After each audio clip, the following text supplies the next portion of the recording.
menino de rua invade uma reunião de executivos e grita: "Não assina esse contrato, tio. Vão roubar o senhor." Todos riem. Mandam tirá-lo dali. Mas horas depois, o milionário descobre um segredo devastador.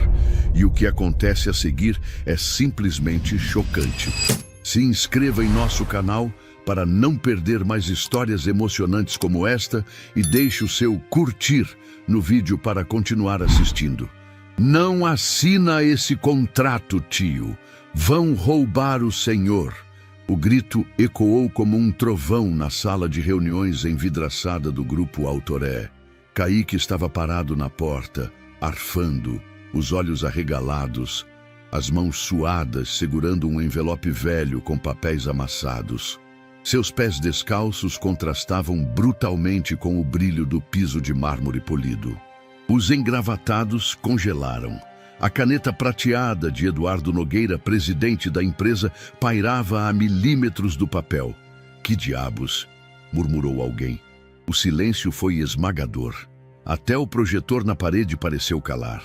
Em seguida, veio a reação coletiva. Risos, um riso nervoso, debochado, de quem não sabe lidar com o absurdo, um riso de desprezo, um riso de ameaça disfarçada de piada. "A quem deixou esse moleque entrar?" bradou Marcos Del Monte, o sócio de olhar clínico e dentes sempre cerrados. "Segurança!" gritou Patrícia Nogueira, impecável em seu tailleur branco, mas com os olhos faiscando de fúria. 2 homens altos surgiram do corredor. Kaique tentou recuar, mas a porta já estava fechada atrás de si. Um dos seguranças agarrou seu braço. "Não encosta, eu li o contrato. Tem coisa errada ali. Eles vão ferrar com o senhor." Kaique berrava, se debatendo. Eduardo ainda não se mexia.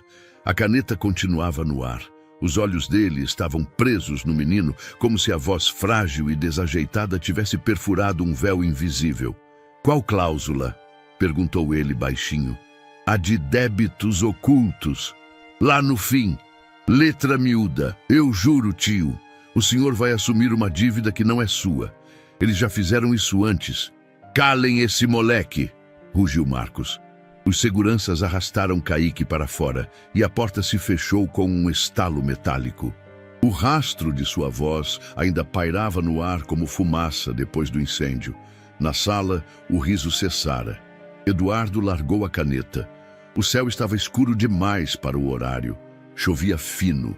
Na calçada da Ave Paulista, Kaique chorava escondido entre os ombros da mãe, debaixo da marquise de um prédio antigo. "Falei o que eu vi, mãe. Falei certo." Mas eles riram, como se eu fosse lixo. A mulher, magra e exausta, o apertou com força. Sua farda de zeladora ainda cheirava a produtos de limpeza. "Você fez certo, filho. Fez o que o seu avô faria. Mas eu tô com medo." Eles ficaram com raiva. A mulher me olhou com ódio. A mãe o puxou mais para perto. "A gente só vai dormir em outro lugar hoje. Só por precaução, tá bom?" Kaique assentiu, com os olhos ainda presos no prédio iluminado ao longe. A torre de vidro da Autoré. No topo da torre, Eduardo andava de um lado para o outro. Ignorava os olhares tensos da equipe. Pediu o contrato de volta. Mandou suspender a assinatura. Ordenou silêncio absoluto. "Não falei que era cedo demais para esse acordo?" murmurou finalmente, encarando Patrícia. Ela não respondeu. Apenas sorriu. Um sorriso que não chegava aos olhos. Naquela madrugada, enquanto os corredores da Autoré silenciavam, Kaique se esgueirava pelas ruas, voltou ao lugar onde dormia escondido. Uma saleta nos fundos, onde máquinas copiadoras emitem um calor constante. Estava vazio. Sentou-se com as costas na parede, cobriu-se com o mesmo cobertor furado. Tentou dormir, mas a imagem da mulher de branco com olhos de gelo voltava. A sensação de que tinha tocado em algo muito maior do que entendia e de que isso não terminaria ali. Antes do grito, antes da caneta suspensa no ar, antes dos risos e do peso do silêncio, havia apenas a rotina invisível de quem ninguém vê. Era madrugada quando o despertador do mundo deles tocava. Um empurrão leve nos ombros, um sussurro para não chamar atenção. A mão da mãe no ombro de Kaique, o puxando devagar do canto onde dormia, entre caixas de papelão e cheiro de graxa, num estacionamento subterrâneo abandonado na Bela Vista. Levanta, meu anjo, se a gente ficar mais 5 minutos aqui, o segurança da obra vê. E aí é confusão de novo. Ele abriu os olhos, acostumados com o breu. Já sabia o que vinha. Tênis furado, mochila velha, o frio nas costelas que o cobertor fino não conseguia segurar. Mas havia carinho ali. O jeito como a mãe dizia, meu anjo, fazia tudo não parecer tão horrível. Desciam por vielas com galões d'água vazios na mão, procurando algum banheiro público onde pudessem se lavar. Quando achavam um funcionando, era como milagre. Quando não, improvisavam com garrafa PET cortada e sabonete de hotel que ela trazia do trabalho. Com sorte, conseguiam um pouco de pão do abrigo da Sé antes da fila acabar. Quando não conseguiam, ficavam com um salgado ressecado dividido ao meio no café da esquina. Era uma dança precisa entre a fuga e a sobrevivência. A mãe de Kaique, Wanda, trabalhava na limpeza noturna do grupo Autoré. Era o emprego fixo que a impedia de cair ainda mais fundo. A zeladoria era feita entre 10 horas da noite e 5 da manhã. Nos 28 andares do prédio, ela não podia levar Kaique oficialmente, mas havia um canto. Fica aqui, filho, sem barulho. Se ouvir alguém, se esconde. Leva o lanche e não abre essa porta, tá? Kaique assentia sempre. Já conhecia aquele quartinho dos fundos, atrás da sala de impressão. O lugar era abafado, mas tinha uma tomada para carregar a lanterna velha. Ali, ele montava seu mundo secreto. Forrava o chão com papelão e jornais. Tinha até uma mini estante feita de caixas de toner vazias, onde guardava o que achava nos andares. Revistas, papéis rabiscados, agendas velhas com frases esquisitas. Enquanto os adultos limpavam e digitavam relatórios no mundo real, ele montava o dele. E aos poucos, aquele menino franzino e calado começou a olhar mais do que devia. Na primeira vez que viu uma copiadora funcionando, ficou fascinado. Observava as folhas deslizarem, as luzes verdes piscando sob o vidro. Notou que muita gente esquecia documentos, papéis com anotações à mão, tabelas com números, mapas mentais, atas de reunião. Aquilo parecia lixo para os outros, mas para ele era um quebra-cabeça vivo. O que é ativo líquido? Perguntou um dia à mãe, que mal conseguiu responder. Passou a guardar os papéis que pareciam estranhos. Não lia tudo. Muitos tinham palavras difíceis, mas circulava frases, tentava entender. Algumas folhas vinham carimbadas com confidencial, o que fazia seus olhos brilharem mais ainda. Foi ali que nasceu a curiosidade. Não pela malícia, mas pelo instinto de sobrevivência. Aquilo parecia poder. E ele queria entender como aquele prédio brilhante funcionava por dentro. A amizade dele era com a cópia, com as impressoras e os elevadores que falavam sozinhos. Quando ninguém olhava, explorava os andares vazios. Subia com cuidado, usando a escada de incêndio para evitar câmeras. Sabia onde cada câmera apontava. Sabia que os andares 3, 7, 11 e 14 ficavam vazios na madrugada porque eram os mais ignorados. Nesses lugares, começou a montar um mapa secreto da torre. Desenhava num caderno velho o que via. Salas trancadas, nomes nas portas, códigos em pastas. Inventava até senhas com base nos papéis abandonados. Uma noite, achou um papel com rabiscos que pareciam fórmulas. Embaixo, um desenho tosco de uma pirâmide. Achou bonito, mas também estranho. Era isso que fazia. Colecionava fragmentos de um mundo que não o via. Wanda nunca soube o quanto ele andava. Achava que o filho dormia quando dizia que sim. Se soubesse que ele escalava andares, vasculhava lixo corporativo e copiava frases que não entendia, talvez o impedisse. Mas ele sentia que precisava daquilo. Era o único lugar onde sentia que sabia de algo que ninguém mais sabia. Um segredo só dele. Às vezes via alguém lá dentro. Trabalhadores que faziam hora extra, gente que limpava tarde ou que dormia em cima de planilhas. Mas aprendeu a andar sem fazer som. Era como um rato de biblioteca que trocou os livros por contratos abandonados. Naquela semana em especial, algo parecia diferente. O 14º andar estava com um cheiro forte de tinta, muitas caixas, muitos papéis sendo levados e trazidos por homens sérios, papéis que não deviam estar por ali. Foi lá que viu, de longe, Patrícia Nogueira. Não sabia quem ela era ainda, mas ficou marcado. Ela não falava com ninguém, só apontava. Passava como um fantasma de salto alto. Olhou uma vez em direção ao vidro onde ele estava escondido. E Kaique teve a impressão de que ela o viu. Mas ela apenas virou o rosto. O mundo lá fora continuava igual. No dia seguinte, eles foram expulsos do estacionamento por um segurança novo.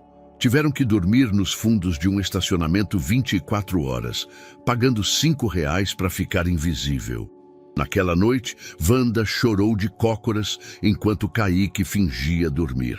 No outro dia, durante uma pausa no turno da mãe, ele voltou ao 14º andar.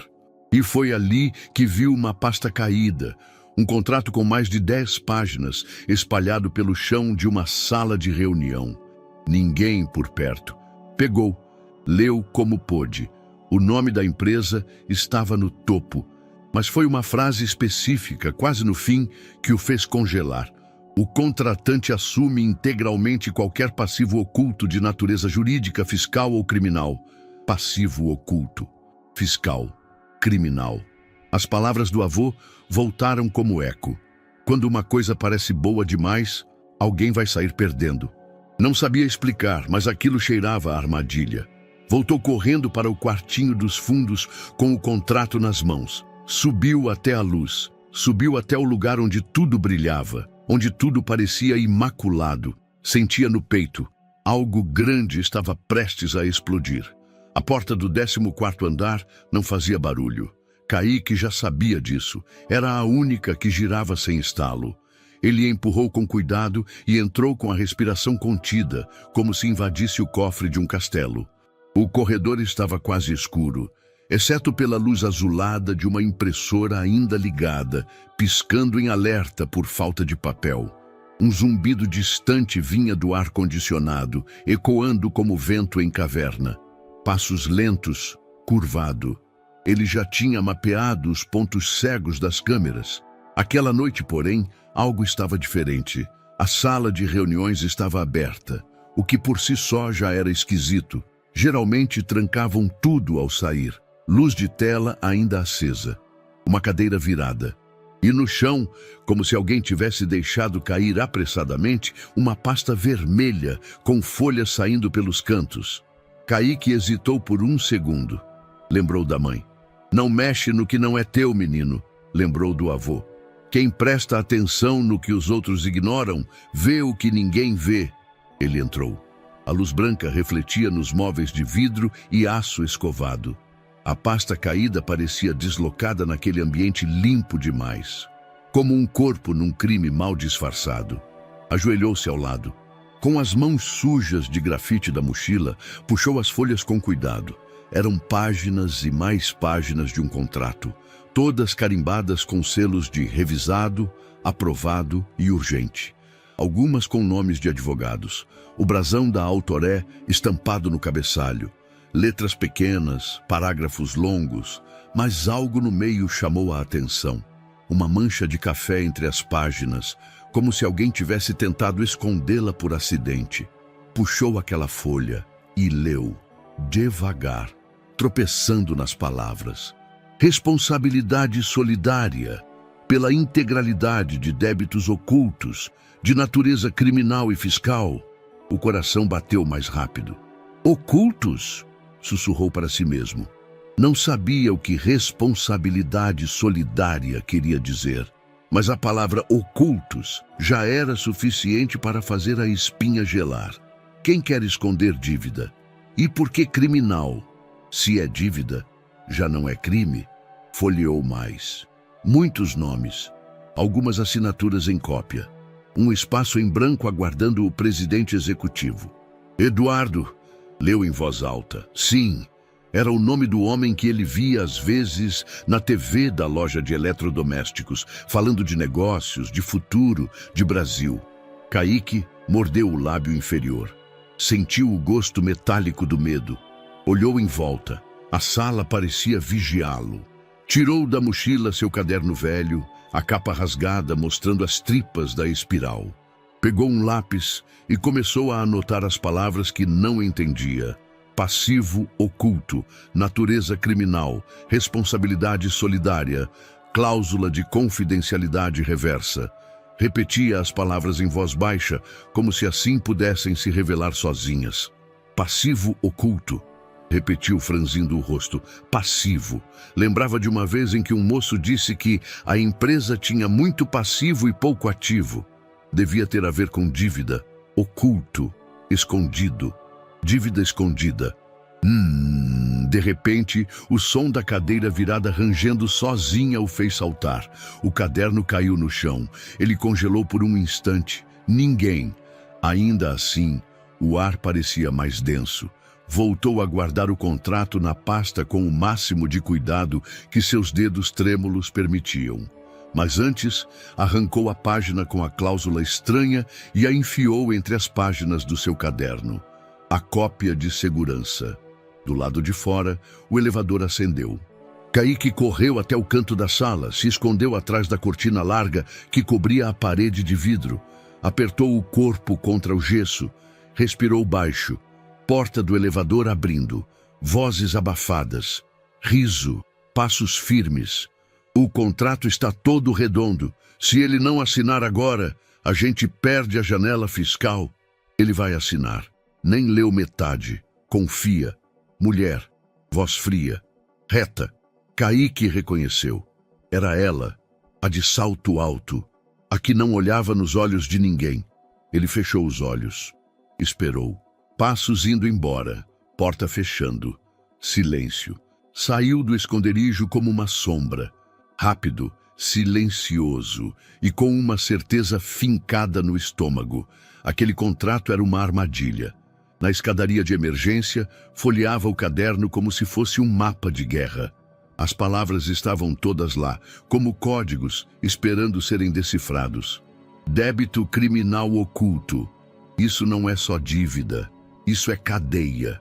Quando voltou ao quartinho dos fundos, o coração ainda batia alto demais. Espalhou os papéis no chão. Tentou montar a sequência certa.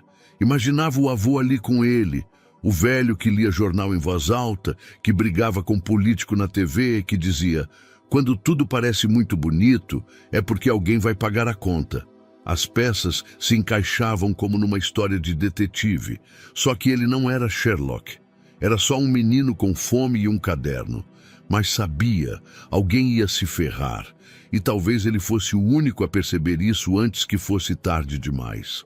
A caneta ainda não tinha tocado o papel. Eduardo Nogueira ficou mais tempo que o aceitável, olhando para aquele ponto em branco. O contrato diante dele parecia pulsar, não por causa da letra miúda ou dos carimbos em azul marinho, mas por causa do eco que ainda vibrava em seus ouvidos. Vão roubar o Senhor. As palavras não vinham de um conselheiro, nem de um diretor jurídico. Vinham de um menino sujo, sem sapatos, com os olhos mais convictos que ele já vira em qualquer mesa de negociação. Eduardo fechou o documento. Vamos dar uma pausa. 5 minutos. Os outros se entreolharam, constrangidos. Marcos Del Monte franziu a testa, o maxilar tenso. Tudo certo, Duda? Perguntou, com aquele tom passivo-agressivo tão bem disfarçado. 5 minutos, repetiu Eduardo, já se levantando. Saiu da sala sem esperar resposta. No corredor de vidro que ligava os 2 blocos da empresa, a cidade parecia um jogo de luzes sem pausa. Eduardo respirou fundo, tentando entender o que o incomodava tanto. Não era só o menino. Era o fato de ter tocado num ponto que ele mesmo havia ignorado. Débitos ocultos. Ele se lembrava dessa frase. vira na revisão final. Assumir responsabilidades futuras de terceiros. Era uma cláusula padrão, diziam. Protegia a empresa de passivos imprevistos. Mas agora, não tinha mais certeza de nada. De volta ao seu escritório, acendeu a luminária e abriu a pasta digital no tablet. Procurou o contrato. Não estava com ele. Estava impresso na sala de reuniões. Mas havia um rascunho anterior. Releu os pontos principais. O texto era denso, mas algo incomodava. A linguagem parecia limpa demais, alisada demais, como se quisessem não chamar atenção. Digitou no campo de busca. Débitos ocultos. O sistema localizou 5 menções. Leu uma por uma. Na última havia uma subcláusula que não lembrava de ter aprovado. Franziu o senho. Quer mesmo rever isso agora? Disse uma voz atrás dele. Patrícia Nogueira encostou na porta com o corpo levemente inclinado, como se já soubesse que ele estaria ali. O vestido branco imaculado. Os olhos calculando tudo o que não era dito. A reunião foi suspensa por causa daquele garoto? Eduardo desligou a tela. Eu só pedi 5 minutos. 5 minutos para duvidar do contrato em que você trabalhou durante 3 semanas. A voz dela vinha limpa como bisturi. Ele a encarou por um instante e algo nessa troca foi diferente. Uma hesitação em reconhecer quem estava diante dele. Te incomodou ele ter dito aquilo? Perguntou Eduardo. Me incomoda você estar considerando o que ele disse. Ela se aproximou. Aquilo foi só uma cena patética. Uma criança com distúrbios, talvez usada por alguém. Você sabe como essas ONGs são. Ele não parecia ensaiado. E desde quando você tem tempo para analisar a performance de meninos de rua? Silêncio. Patrícia não piscava. Eduardo desviou o olhar. Acho que precisamos de mais tempo antes de assinar. Você está brincando, ela disse, e pela primeira vez a voz tremeu levemente. Só quero garantir que tudo esteja claro, cristalino. Está claro há semanas. Nem tudo. Tem uma subcláusula sobre transferências retroativas de passivos. Você sabia disso? Ela franziu a testa, rápido demais, mas depois sorriu, como se fosse uma mãe falando com um filho teimoso. Amor, você aprovou essa versão final. Eu vi você assinar a revisão jurídica. Não lembro dessa parte. Ela caminhou até ele suavemente. Está estressado. Aquela criança te tirou do eixo. Mas amanhã tudo volta ao normal. Colocou a mão no ombro dele. Eduardo não reagiu. Apenas a observou com olhos que não enxergavam há algum tempo. Por que tanta pressa, Patrícia? Por que tanta dúvida? Devolveu ela. Horas depois, sozinho no carro, Eduardo ligou o sistema de som, mas não ouvia nada. A cidade passava ao redor sem que ele realmente visse. Ele gritou do nada, como se soubesse exatamente o que dizer, murmurou para si. Pela primeira vez em anos, pensou em pedir uma revisão independente de um contrato. Algo que parecia desnecessário para alguém como ele. Mas agora, não parecia mais. No dia seguinte, a imprensa batia na porta da Autoré. Não por causa do menino, mas por uma fusão no setor energético. Marcos Del Monte, já com uma entrevista marcada, usava a fachada midiática para reforçar a imagem de estabilidade da empresa. No camarim, ele ajeitava a gravata enquanto falava com Patrícia por viva voz. Ele está hesitando, Pati. Já vi esse filme. Se esse contrato escapa, perdemos uma brecha que não aparece de novo. Eu sei. Tô cuidando. Tá mesmo? Porque parece que o Duda começou a cavar demais. Ele ainda confia em mim. Cuidado para não passar do ponto. O script já está escrito. Agora é só ele assinar. Ele vai assinar, disse ela, fria. Na sala da diretoria, Eduardo observava pela janela os funcionários indo e vindo lá embaixo. Tão pequenos, tão rápidos, como peças substituíveis. E entre elas, por um segundo, achou ter visto alguém olhando para cima. Um menino. Talvez fosse imaginação. Mas o desconforto continuava ali, como uma pedra no sapato. E quanto mais tempo passava, mais ele começava a pensar. Se fosse verdade. O relógio digital no portão marcava 2h47 da madrugada. Kaique passou abaixado, lanterna em punho, contornando a doca de carga. Já sabia o caminho de cor. A Autoré à noite era outra coisa, escura, vazia, inquietante. E naquela madrugada ele não voltava para dormir. Voltava com sede de respostas. No 14º andar tudo parecia igual, até o som metálico que ecoou ao fundo. Gavetas, vozes, algo errado. Kaique avançou em silêncio, cruzando corredores como se fossem vielas familiares. Espiou por uma divisória. 2 homens. Um fumava, o outro revirava papéis. Se ele assinar até sexta, a culpa passa para ele. Ninguém pega a gente, dizia o do paletó. E o garoto? Coincidência. E se for problema, some, igual o estagiário. Silêncio. Gargalhada abafada. Kaique gelou. O estagiário? No bolso, o caderno. Começou a anotar, mão trêmula. O lápis escorregou. Toque seco. Ouviu isso? Passos se aproximando. Kaique se escondeu atrás da copiadora, o coração martelando. A lanterna de um deles passou a centímetros. Um foi verificar a escada, o outro ficou, rondeou, quase o viu. Então ele correu. Ali! Corredor escuro, portas trancadas, tapete escorregadio. Desviou, entrou num depósito. Se encolheu entre estantes. O cheiro de mofo misturado ao medo. Silêncio. Aparece rato, murmurou a voz, cada vez mais próxima. Luz apagada, tudo escuro. O som da respiração dele, contida. Minutos.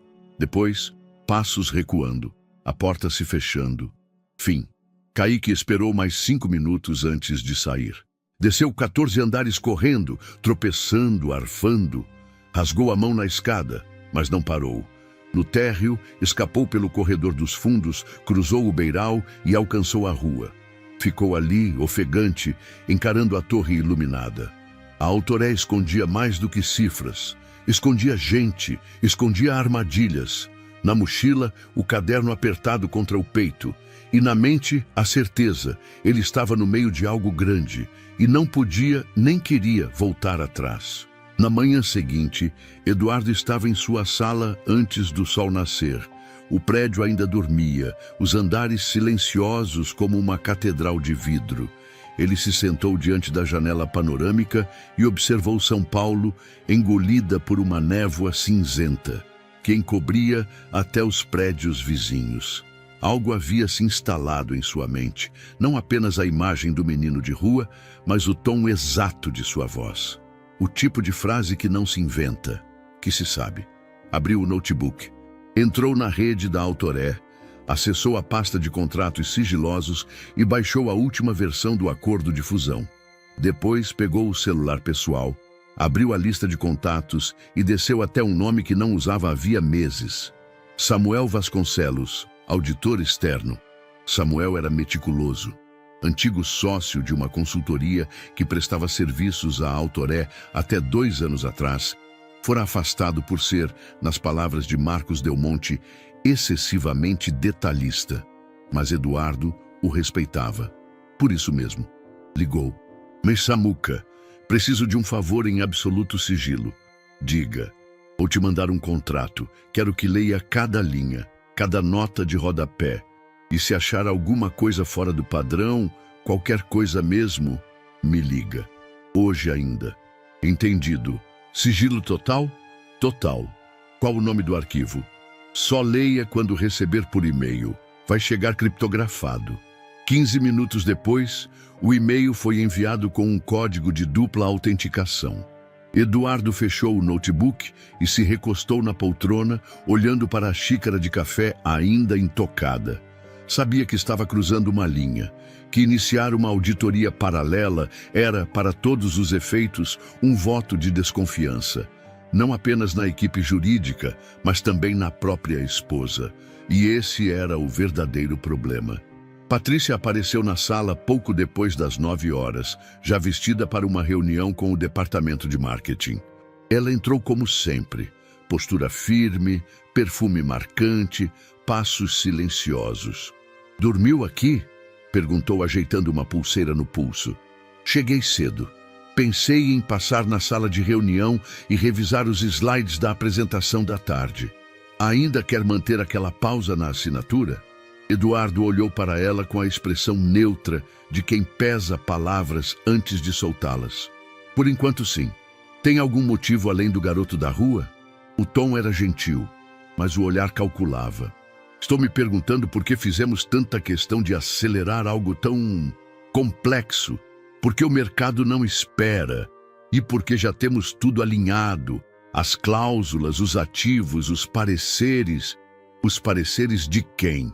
Ela o encarou. Pequenos segundos de tensão flutuaram entre eles. Do nosso jurídico e do seu diretor financeiro. Se quiser, podemos repassar juntos. Não, ele disse sem olhar diretamente. Só estou reorganizando as ideias. Melhor assinar com calma do que responder processo depois. Patrícia sorriu, um sorriso de conveniência, de manual. Claro, o tempo é seu, só espero que ele não custe caro. Por volta do meio-dia, o celular vibrou. Era Samuel. Eduardo atendeu de imediato, caminhando até a varanda externa, onde o ruído da rua abafaria qualquer escuta indesejada. Fala. Tem algo estranho. O coração de Eduardo apertou. Fala direto. Tem uma cláusula escondida na penúltima página. Vem camuflada em jargão técnico e duplicada em 2 pontos do anexo fiscal. Ela transfere a responsabilidade integral por débitos retroativos, inclusive de natureza criminal, ao signatário individual. Isso anula o escudo jurídico da empresa? Pior, faz parecer que foi você quem montou o esquema caso algo venha à tona. Os termos são antigos, mas foram inseridos com nova formatação. Difícil notar, mas é um golpe clássico. E passou batido? Deliberadamente. Isso não é erro. É má-fé com assinatura carimbada. Eduardo fechou os olhos. O silêncio durou mais do que deveria. Você tem como me mandar isso por escrito? Te envio em meia hora, com espelhamento do arquivo original e rastros de edição. Dá para provar tudo. Obrigado. Eduardo, com quem mais você compartilhou isso? Ninguém. Então, cuidado com quem está perto demais. À tarde, Eduardo apareceu na sala de Patrícia no meio de uma reunião informal com diretores. Pediu que ela o acompanhasse por um momento. Foram até a varanda da cobertura, onde a brisa gelada de junho cortava os cabelos dela, que flutuavam como bandeiras de um território em guerra. Sabe aquela cláusula que mencionei ontem? Aquela sobre passivos ocultos? Sim. Você a leu? Claro. Foi revisada com o financeiro. E você a considerou segura? Dentro da margem de risco. Dentro de qual margem? A minha? Ela demorou 2 segundos antes de responder. Pequenos demais para alguém tão rápida com palavras. Você está me acusando de alguma coisa? Estou perguntando por que uma cláusula que pode me transformar em bode expiatório foi mantida em 2 lugares distintos do contrato, disfarçada, e com a minha assinatura sendo exigida com urgência. O rosto dela endureceu.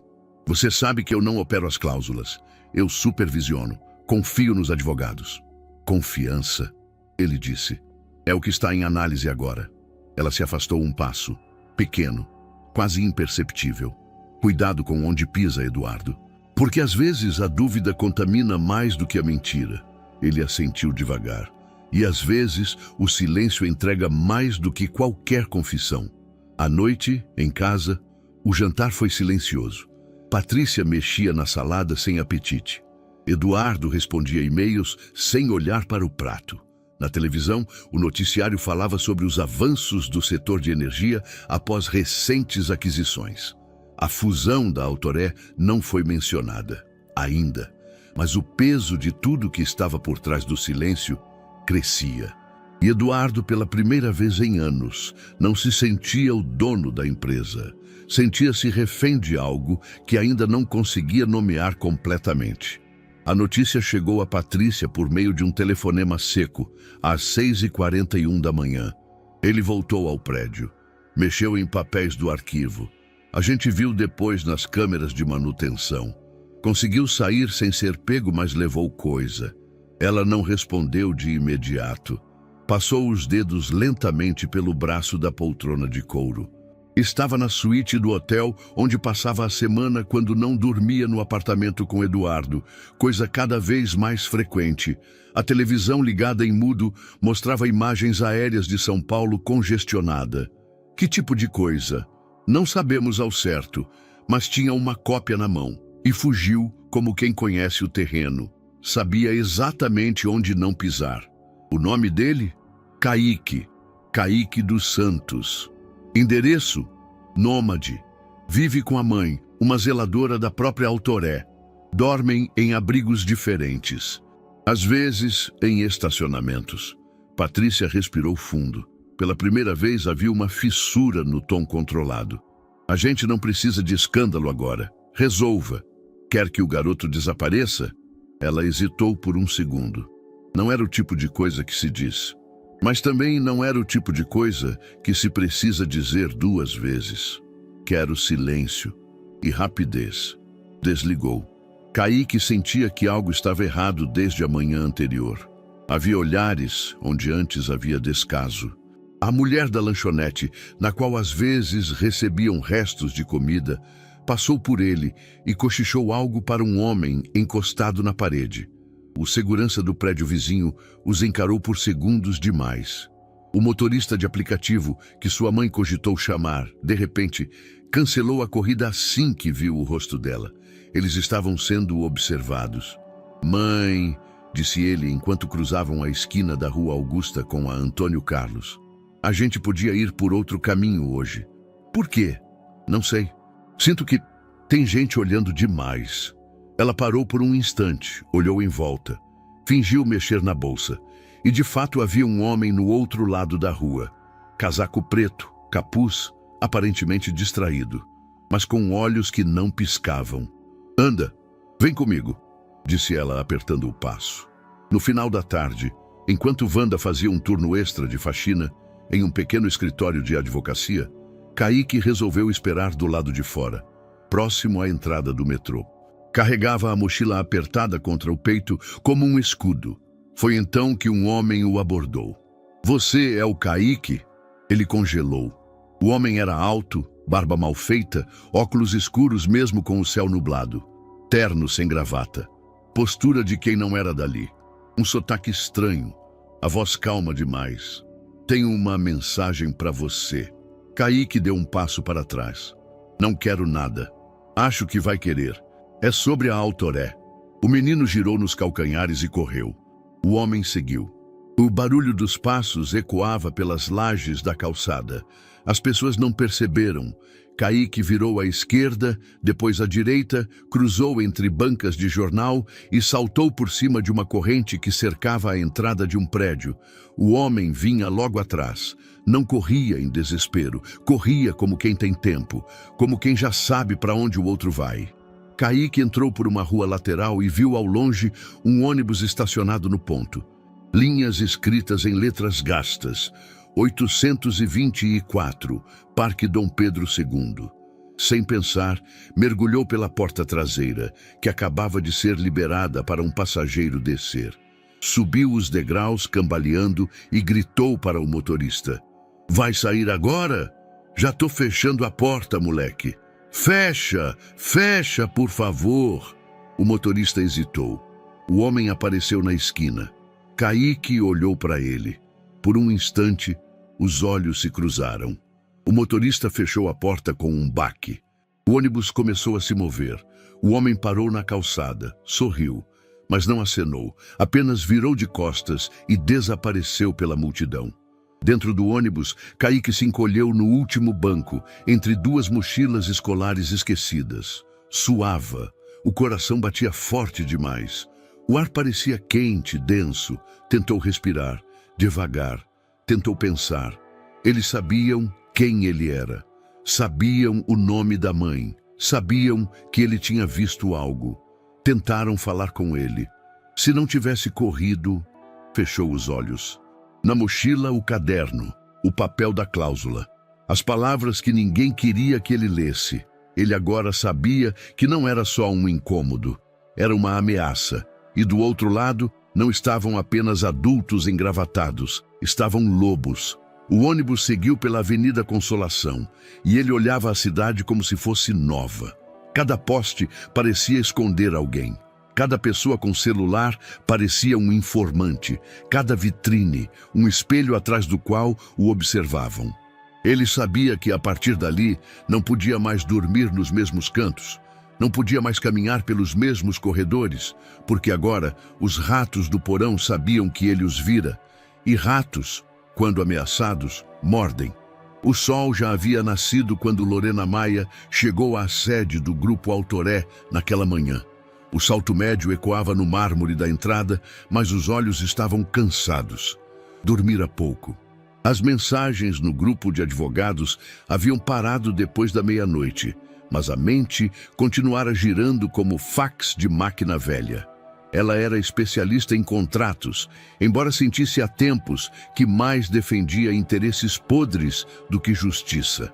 Sua ética tinha sido testada muitas vezes, mas havia limites. E nas últimas semanas, ela sentia que algo estava errado. Na portaria lateral, ao subir a escada de acesso ao setor jurídico, notou um vulto. Parou. Sob a escada de emergência, entre a parede e um engradado de madeira empilhado, havia um corpo pequeno, encolhido, coberto parcialmente por uma mochila desbotada. Os joelhos arranhados, os olhos vermelhos, mas vigilantes. "Ei!" ela disse, não com medo, mas com cuidado. "Tá tudo bem?" O menino ergueu os olhos. A tensão naqueles ombros miúdos era quase física. Ela se abaixou. "Você está machucado?" Ele hesitou. Depois, como quem faz um cálculo interno de risco, respondeu: "Não posso ir para casa. Estão atrás de mim." Lorena examinou o rosto dele. Era jovem, magro, assustado, mas havia algo nos olhos. Algo vivido demais para alguém tão pequeno. "Qual seu nome?" "Kaique. Está fugindo de alguém?" "É por causa de um papel que eu achei. Lá dentro. Um contrato." Lorena engoliu seco. "Lá dentro onde?" "Na sala de reunião. No 14º andar. Tinha uma cláusula escondida. Eu li e avisei o presidente." Agora ela se sentou de verdade no chão. O uniforme escuro ficou sujo na parte de trás, mas ela nem ligou. "Espera, você é o menino da reunião?" Ele assentiu. "Me expulsaram, me xingaram, mas eu vi. Eu tenho até anotado." E tirou do bolso uma folha amassada, a tal cláusula. As palavras estavam sublinhadas, com um lápis roxo. Lorena pegou o papel, leu, e soube naquele exato instante que estava diante de algo muito maior do que imaginava. "Sobe comigo, agora. Eu conheço um lugar seguro." Ele hesitou. "Eu não confio mais em adulto."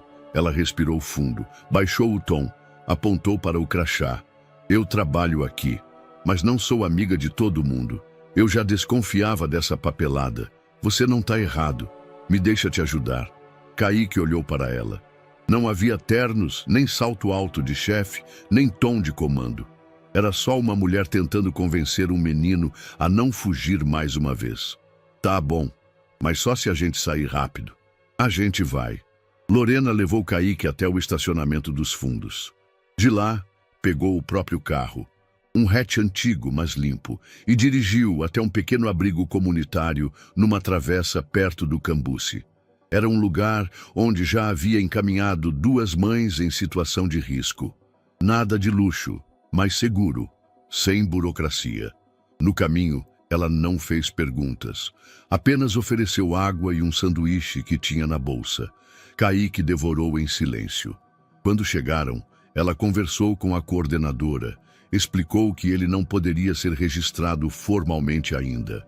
Disse que era uma situação temporária, de risco. Confiaram nela. Havia uma rede silenciosa de profissionais que ainda acreditavam em proteger, não apenas gerir. Kaique ganhou um colchonete no canto do salão, um lençol limpo e uma toalha. Foi tomar banho sem dizer palavra. Lorena ficou esperando. Enquanto ele dormia, encolhido sob o lençol como se ainda estivesse fugindo, Lorena abriu o laptop. Tinha guardado cópias internas de versões antigas do contrato de fusão da Autoré. Acessou os arquivos, comparou versões, analisou datas de modificação. E lá estava. A cláusula não existia nas primeiras minutas. Foi adicionada há menos de 3 semanas, por alguém com acesso interno ao jurídico. E as alterações tinham sido validadas por Patrícia Nogueira. Lorena respirou fundo. Não era paranoia, era um esquema. Antes de sair, ela deixou um bilhete dobrado sobre o colchão de Kaique. Você não está sozinho, eu acredito em você. Amanhã a gente conversa mais. Lorena. No dia seguinte a cidade acordou com o céu pesado, mas naquele abrigo de muros descascados havia um silêncio raro. Kaique acordou, leu o bilhete e pela primeira vez em dias sorriu sem se sentir culpado. O abrigo ficava numa viela estreita do Cambuci, entre um muro grafitado e um posto de gasolina desativado.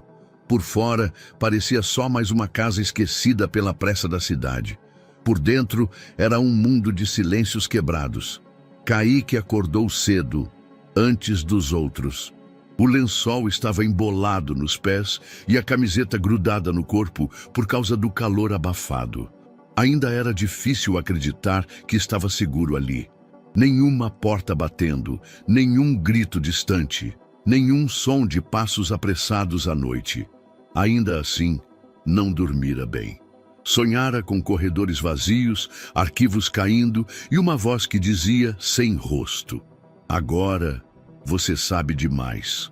Na cozinha do abrigo, uma senhora distribuía pão e leite ralo numa fila desorganizada de crianças. Algumas brincavam, outras apenas comiam em silêncio. Kaique pegou o dele e se sentou no canto mais afastado do refeitório, observando tudo. 2 meninos puxaram o assunto. Você é o novo? Sou. Tá vindo de onde? Da rua. A maioria aqui veio também. Eu morava na Praça Roosevelt. Meu irmão foi levado num carro branco. Nunca mais vi. O outro interrompeu. O meu dormia na Estação da Luz. Sumiu depois que contou que viu coisa errada na lanchonete onde trabalhava. Kaique ouviu sem comentar.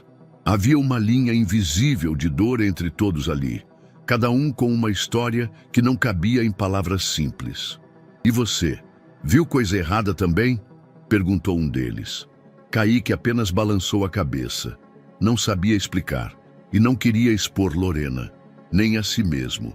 Mas por dentro o coração batia diferente. Havia algo no ar, como se estivesse cercado de peças de um quebra-cabeça maior do que ele supunha. Mais tarde, no pátio dos fundos, um senhor varria folhas com um ar resignado. Magro, bigode fino, olhos fundos, tinha nome de crachá: Silvério Voluntário. Kaique se aproximou, curioso. O senhor trabalha aqui há muito tempo? Desde que me aposentei. 30 anos limpando o chão em empresa grande. Agora limpo o chão por escolha. Qual empresa? Autoré Investimentos. Kaique gelou por dentro. Aqui fica na Paulista.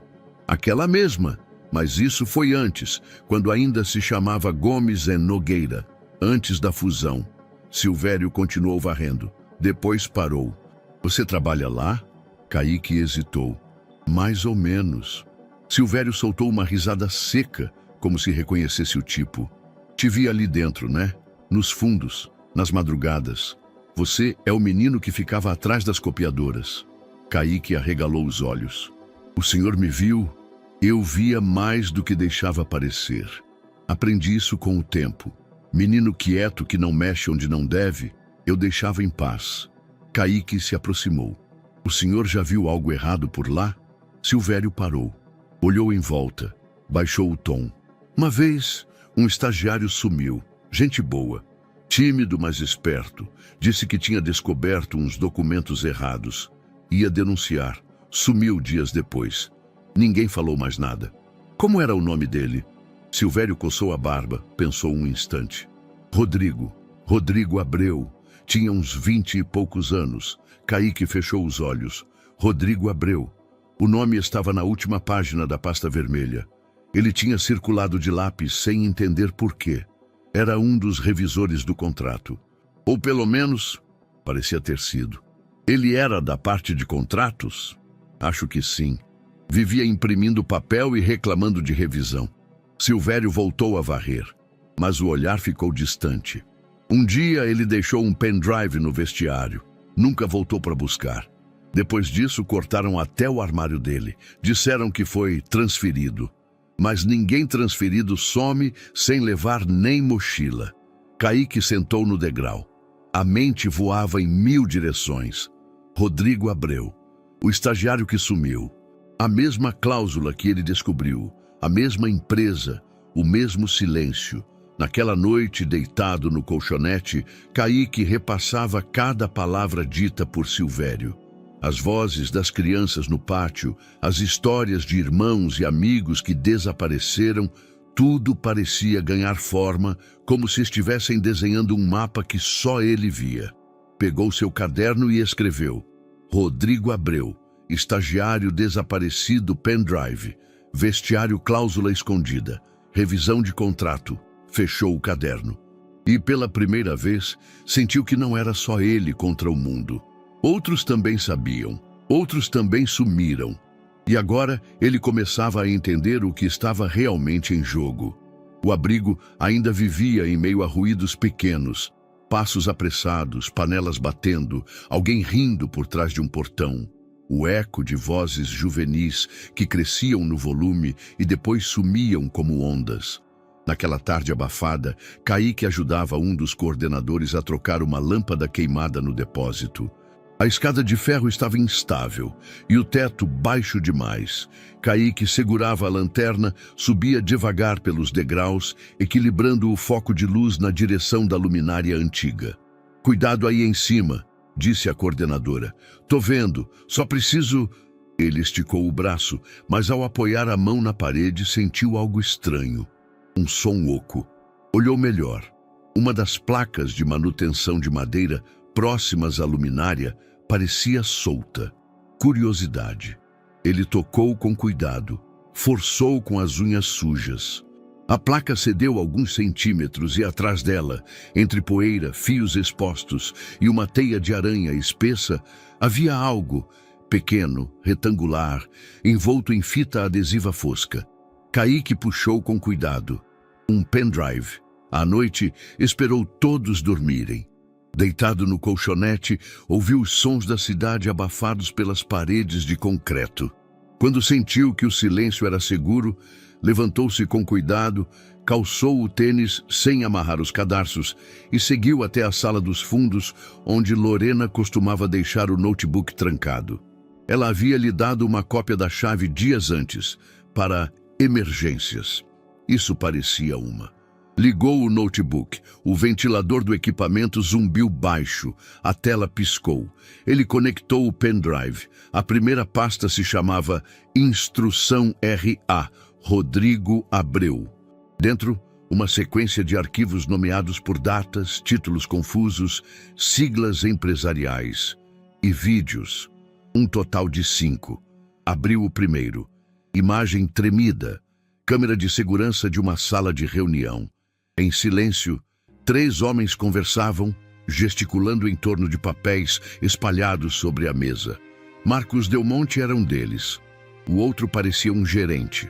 O terceiro era Rodrigo. Jovem, inseguro, mas claramente preocupado. Sem som, o vídeo parecia comum. Até que, em um gesto rápido, Rodrigo recolhe um documento e o guarda discretamente. Del Monte olha em sua direção com rigidez. O vídeo termina ali. O segundo vídeo era de uma tela de computador, um tutorial. Rodrigo mostrava como a cláusula oculta era inserida via macro no sistema de formatação. O tom de sua voz era tenso, mas controlado. Essa cláusula não existia na versão anterior.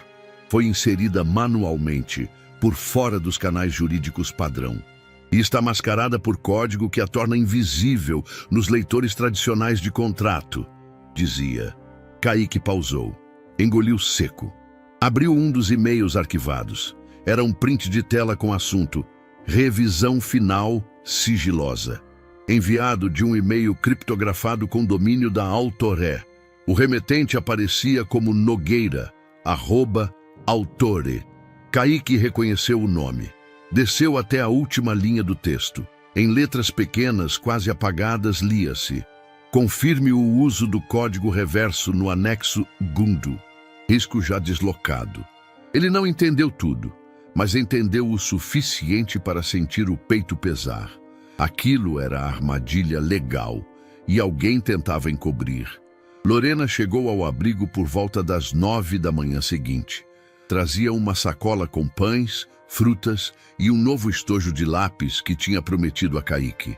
Encontrou-o sentado na mesa da sala lateral, o notebook aberto, o pendrive na mesa.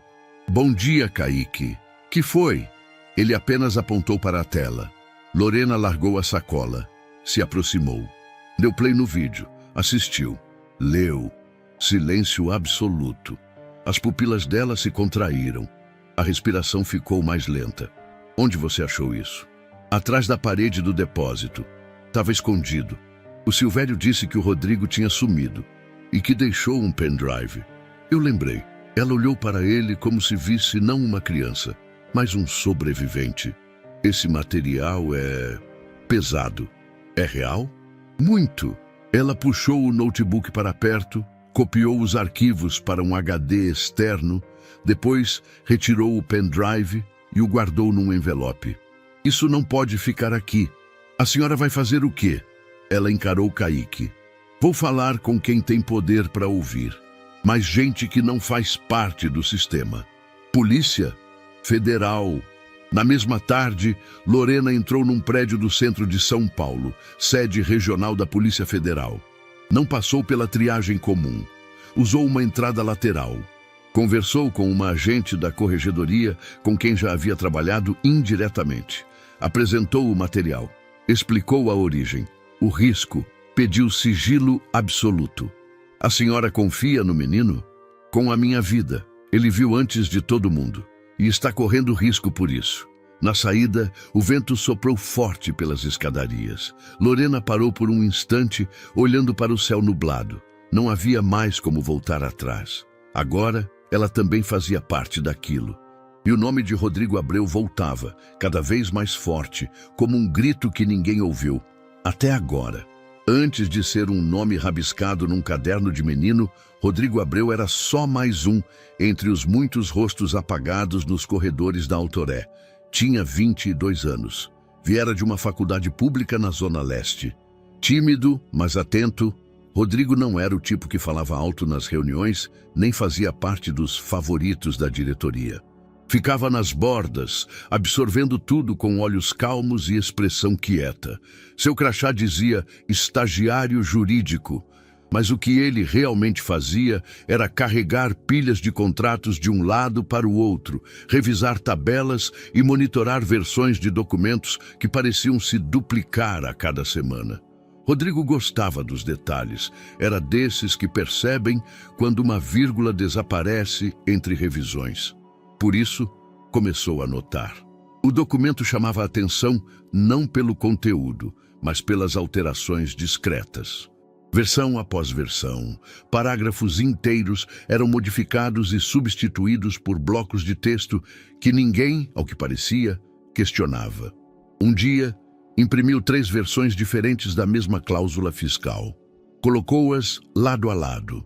Havia uma frase nova, pequena mas densa. O signatário assume a totalidade dos riscos legais e fiscais retroativos, inclusive os de terceiros, sem contestação futura. Poderia passar despercebido, mas Rodrigo sabia que aquela linha mudava tudo. Nos dias seguintes, revisou os logs internos da rede. Viu que os documentos com tais alterações não vinham dos advogados habituais. Estavam sendo incluídos por um perfil restrito, de nome oculto. Algo que só os diretores teriam acesso. Ainda assim, o sistema registrava tudo. Rodrigo baixou os relatórios, salvou os prints e organizou os documentos em pastas com datas e anotações. Na pasta final, escreveu: "Se eu sumir, está tudo aqui." Antes de agir, tentou o caminho certo.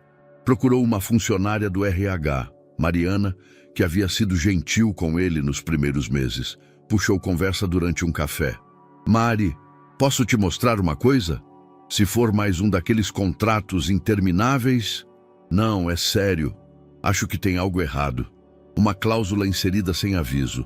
Isso pode colocar alguém na cadeia. Ela olhou com atenção. Leu. E você quer denunciar isso? Só quero entender por que ninguém viu. Mariana hesitou. Depois sorriu, desconfortável. Rodrigo, cuida da sua parte. Esses documentos passam por gente mais acima. Você é só estagiário. Nem devia ter acesso a isso. Ele não respondeu, mas naquele dia levou uma cópia impressa da cláusula para casa. 2 dias depois, seu acesso foi limitado. O crachá parou de funcionar em 2 andares. Um software de bloqueio foi instalado no computador dele, supostamente para padronização interna. Na semana seguinte, Mariana parou de olhar em seus olhos. O gerente direto, Sr. Jorge, passou a supervisioná-lo de perto e lhe foi atribuído um novo treinamento comportamental. Rodrigo começou a se sentir cercado. Na última segunda-feira em que foi visto, Rodrigo chegou cedo. Tinha um pendrive no bolso, uma mochila com roupas e pediu para conversar com o chefe de RH. Não conseguiu. Passou o dia recluso no arquivo digital. Imprimiu mais 3 contratos. Registrou tudo no pendrive. Às 5h42, foi visto pela última vez pelas câmeras, saindo do prédio pelo acesso dos fundos. Nunca mais voltou. Na semana seguinte, seu armário foi esvaziado. Disseram que fora transferido, mas não havia papelada, nem e-mail, nem despedida. Os colegas esqueceram rápido. Silvério, o funcionário da limpeza que havia notado seu nervosismo, comentou com alguém que o menino andava assombrado. Ninguém ouviu, exceto o tempo. No presente, Lorena lia os arquivos com atenção crescente. Sabia que estava vendo os rastros finais de alguém que tentara gritar num lugar onde todos sussurravam. E agora, outro nome havia surgido. Kaique, um menino, um eco, um alerta vivo. Ela fechou o laptop e olhou para a porta do abrigo, onde Kaique jogava bola com 2 garotos mais novos, como se nada tivesse acontecido. Mas ela sabia. Agora, a vida dele também valia uma denúncia. E o mundo à volta, esse mundo de rostos frios e janelas espelhadas, não hesitaria em calá-lo, se pudesse. O primeiro aviso não veio com grito, veio com silêncio. Naquela tarde, Wanda, a mãe de Kaique, percebeu o mesmo homem cruzar seu caminho 2 vezes seguidas em ruas diferentes. Primeiro na saída do mercadinho, depois ao virar a esquina da lavanderia comunitária. Era alto, magro e usava um boné escuro com a aba baixa demais para ser casual. Ela apertou o passo. O coração começou a bater rápido, mas o instinto foi mais forte do que o medo.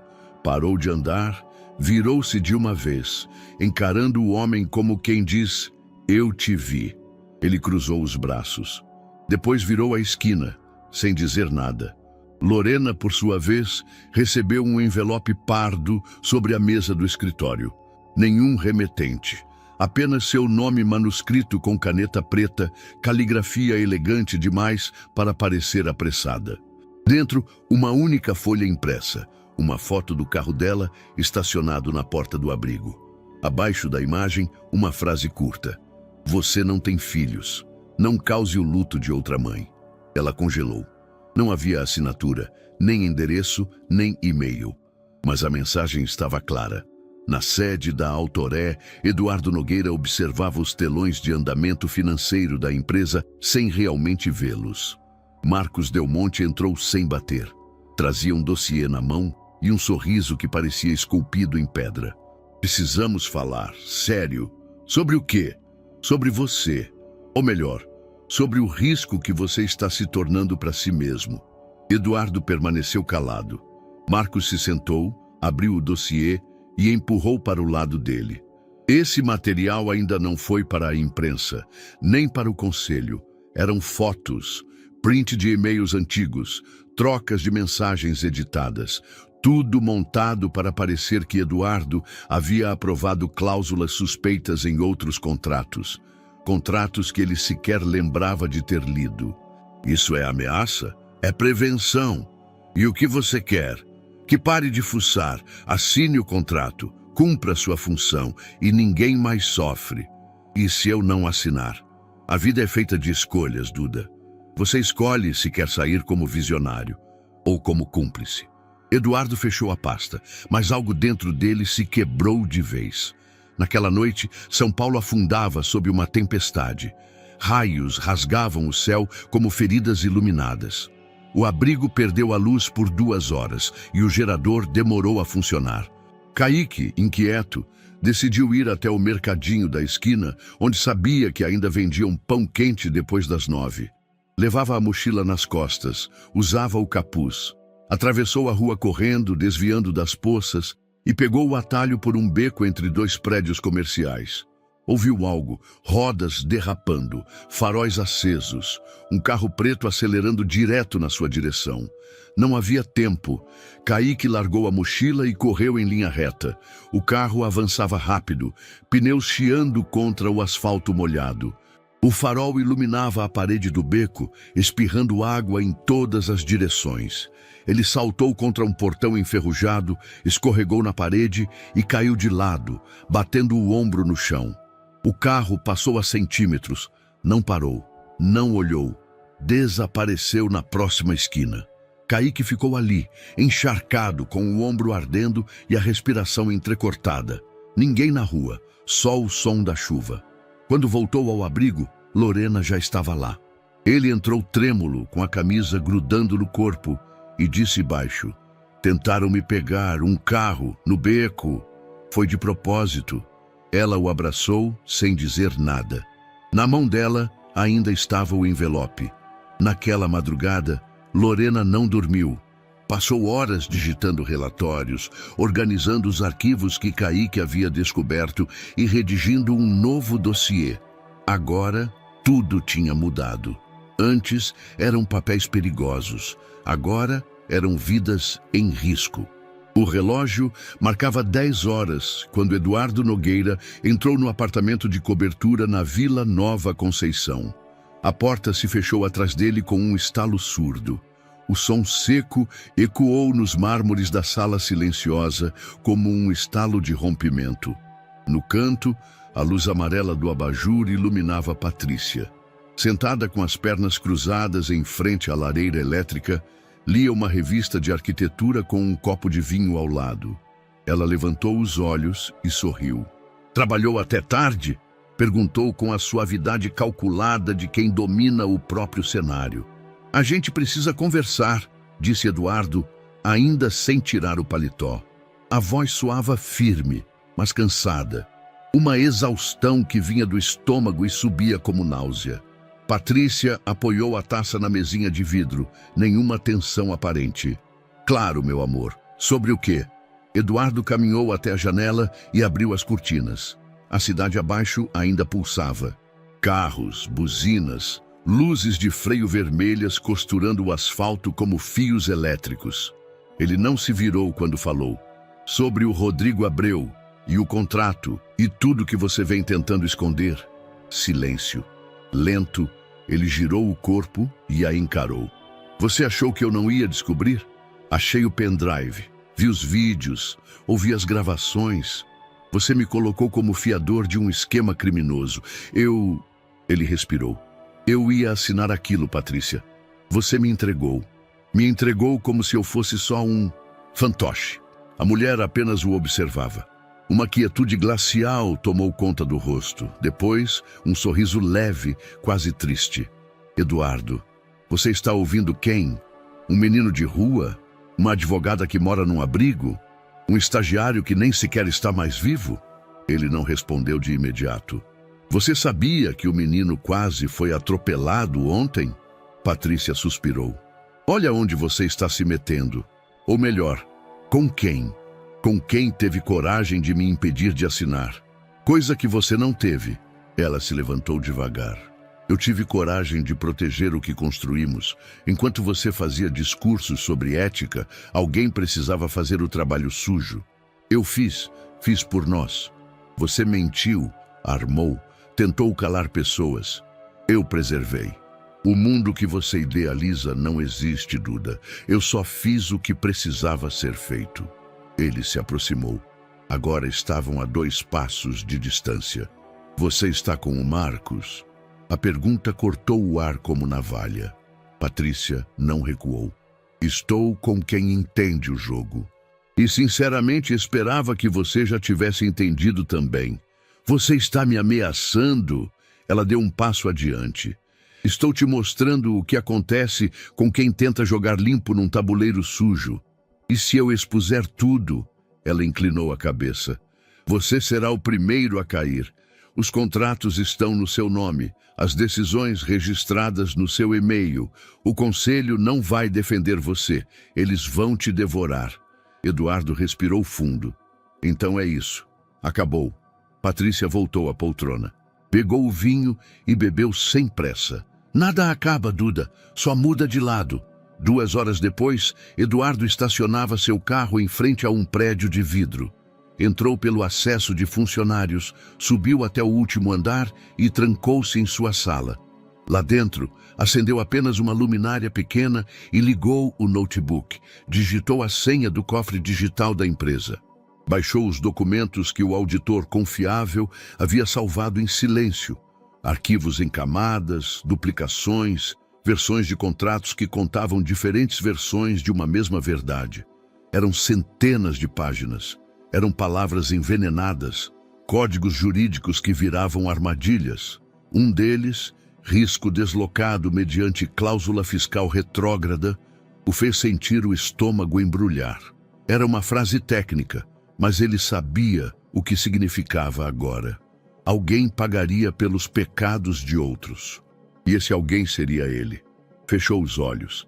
Imagens de Kaique invadiram sua mente, os olhos assustados, a voz firme, o grito inesperado. Não assina, tio!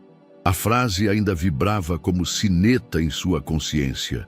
Como foi que uma criança enxergou o que ele, com todo o poder, não viu? No fim daquela madrugada, Eduardo vasculhou a intranet da empresa. Procurou por Lorena Maia. Seu nome aparecia em uma planilha de RH, funcionária do setor jurídico há 3 anos. Ele anotou o número de telefone pessoal que constava no formulário interno. Esperou o sol nascer. Depois, discou. Doutora Lorena Maia? Sim. Quem fala? Eduardo Nogueira. Silêncio. O tipo de silêncio que só existe entre pessoas que já ouviram demais uma sobre a outra sem nunca se verem de verdade. Eu preciso falar com você, disse ele, pessoalmente. Por quê? Porque eu quero saber a verdade toda e fazer parte da resposta, não do problema. Encontraram-se às 11 horas num café pequeno perto do Paraíso. Lorena vestia uma camisa simples, calça jeans e um blazer leve. Tinha os olhos alertas de quem não confia fácil. Ele chegou sem escolta, sem terno, sem carro de luxo. Quando se sentaram, ela foi direta. Você está aqui porque quer limpar sua imagem ou porque entendeu o que está em jogo? Estou aqui porque vi o que me tornei. Ela cruzou os braços. E por que agora? Porque até ontem eu achava que o sistema me protegia. Agora eu sei que fui só mais um escudo. A diferença é que eu não aceito ser um. E o que pretende fazer? Eduardo a encarou com firmeza. Me diga o que vocês têm e o que eu posso fazer para transformar isso em justiça. Lorena ficou em silêncio por um longo tempo. Depois, tirou da bolsa um envelope grosso. O que temos aqui pode derrubar muita gente, mas sem estratégia pode nos matar antes. Ele pegou o envelope, abriu. Leu em silêncio por minutos. Fechou. Vamos derrubar essa estrutura. Ela respirou fundo. Então não volte atrás, porque daqui em diante só tem 2 caminhos, ruína ou verdade. Eduardo estendeu a mão. Eu escolho a verdade. A sala estava escura, exceto pela luz do monitor que projetava sombras largas nas paredes. Lorena digitava com firmeza, os olhos fixos na tela, enquanto Eduardo organizava uma pilha de documentos físicos, contratos, extratos, e-mails impressos e recortes de fóruns jurídicos. Era madrugada de sábado. O abrigo estava silencioso. Lá fora, a cidade dormia sob uma garoa fina. Temos que seguir uma lógica legal, disse Lorena, virando uma página e marcando com um post-it. Se colocarmos tudo de uma vez, parece denúncia emocional. A gente precisa que pareça um relatório técnico. Cronologia, documentos, responsáveis diretos, estrutura de fraude. E se a gente não tiver tempo? Eduardo perguntou sem levantar os olhos. Lorena parou de digitar. Os dedos pairaram sobre o teclado. Olhou para ele. A gente tem o tempo que a gente construir. Não mais, não menos. Horas antes, naquela mesma noite, eles tinham se encontrado novamente. Dessa vez com Kaique. O garoto estava sentado no canto da sala, desenhando em uma folha com lápis de cor, quando Lorena começou a explicar que talvez fosse melhor ele não se envolver diretamente nos próximos passos. Você já fez mais do que qualquer um, disse ela com um tom gentil. Agora é nossa vez de garantir que eles sejam punidos. Mas Kaique levantou o olhar. Havia algo nos olhos dele que não combinava com a idade. Fui eu que vi o contrato, fui eu que gritei. Eu não posso ser só o começo da história, eu tenho que ser o meio também. Eduardo olhou para Lorena, depois para o menino. Isso vai ser perigoso, disse ele. Já está sendo, respondeu Kaique, cruzando os braços. E se vocês forem presos ou mortos e ninguém souber o que aconteceu? Eu sei das coisas também. Se eles pegarem vocês, eu ainda posso contar. Lorena hesitou. Não havia bravata nas palavras dele. Era coragem crua, nascida da rua, do medo de desaparecer sem que ninguém percebesse. Tá bom, ela disse por fim, mas você vai estar comigo o tempo inteiro. Nada de sair sozinho, nada de correr. Kaique assentiu, como quem assina um contrato com o destino. Na sala improvisada do abrigo, uma antiga sala de leitura adaptada com computadores doados, o plano começou a tomar forma. Lorena digitava o esqueleto do dossiê. Datas, envolvidos, rotas de desvio de dinheiro, empresas laranja, documentos editados e conexões jurídicas. Eduardo fornecia as provas internas, indicando quais contratos haviam sido manipulados. Os registros de acesso ao sistema da Autoré, a localização dos arquivos escondidos. Ele sabia onde cada parte do esqueleto da empresa estava enterrado. E Kaique contava. Esse contrato aí, eu achei na copiadora do andar 9. Tinha uma marca de café na ponta. Eu lembro que tinha uma pasta azul clara, com um elástico branco. Ele fez um gesto com os dedos. E o nome Del Monte estava num papel solto junto. Lorena anotava tudo, reconstruindo os pequenos detalhes. O depoimento dele se tornava a introdução do dossiê, não como um personagem decorativo, mas como testemunha-chave. No meio da madrugada, Eduardo parou por um momento. Estava suado, embora o ar estivesse fresco. Tirou o paletó, afrouxou a gravata. Precisamos mais do que só entregar isso. Se levarmos só a PF, alguém pode interceptar antes ou manipular os dados. Se alguém estiver plantado lá dentro, a gente perde tudo, completou Lorena. Kaique, encostado numa almofada, falou sem levantar a cabeça. E se mostrar para todo mundo ao mesmo tempo? Eles olharam para ele. Tipo, internet, televisão, aquele negócio de coletiva. Igual os políticos fazem quando querem gritar para o mundo que são inocentes. A gente grita que é verdade. Eduardo e Lorena se entreolharam. A mídia, disse Eduardo. Se isso vaza para a imprensa ao mesmo tempo que chega na polícia, eles não podem enterrar. Viraria escândalo nacional.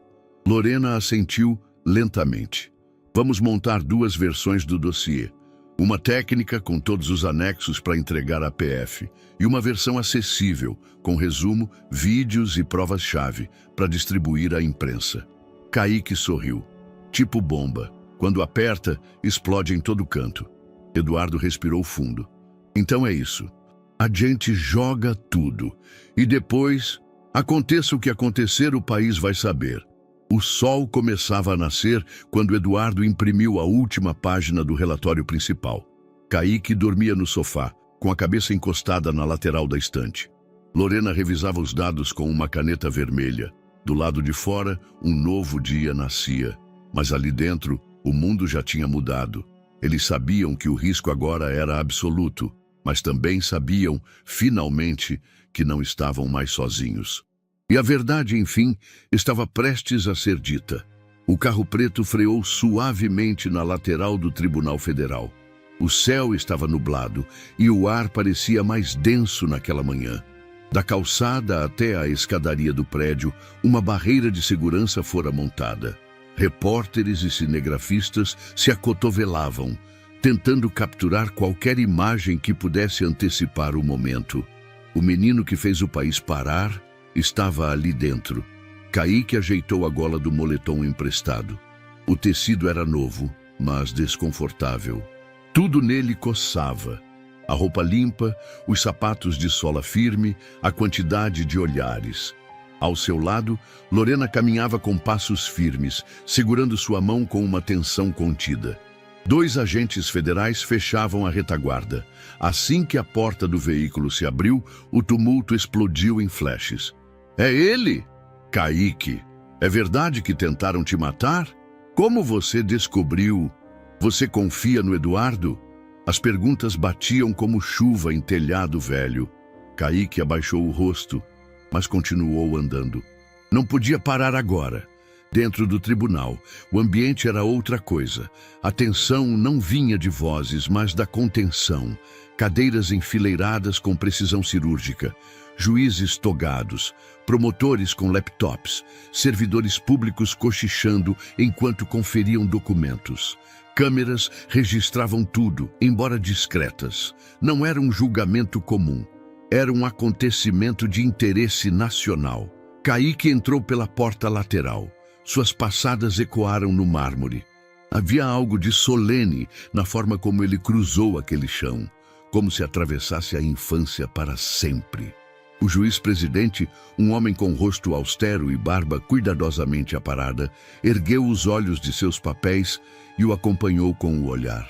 Chamamos à tribuna o menor Kaique dos Santos Oliveira, na condição de testemunha assistida e sob medida protetiva federal. Silêncio total. Kaique subiu o pequeno degrau, passou pelos microfones e se sentou na cadeira de depoimento. Ajustaram o apoio de braços para sua altura. Ele ficou pequeno ali, mas ocupava o espaço com algo mais forte que presença. Senhor Kaique, começou o juiz com um tom firme, está ciente da seriedade de sua presença aqui?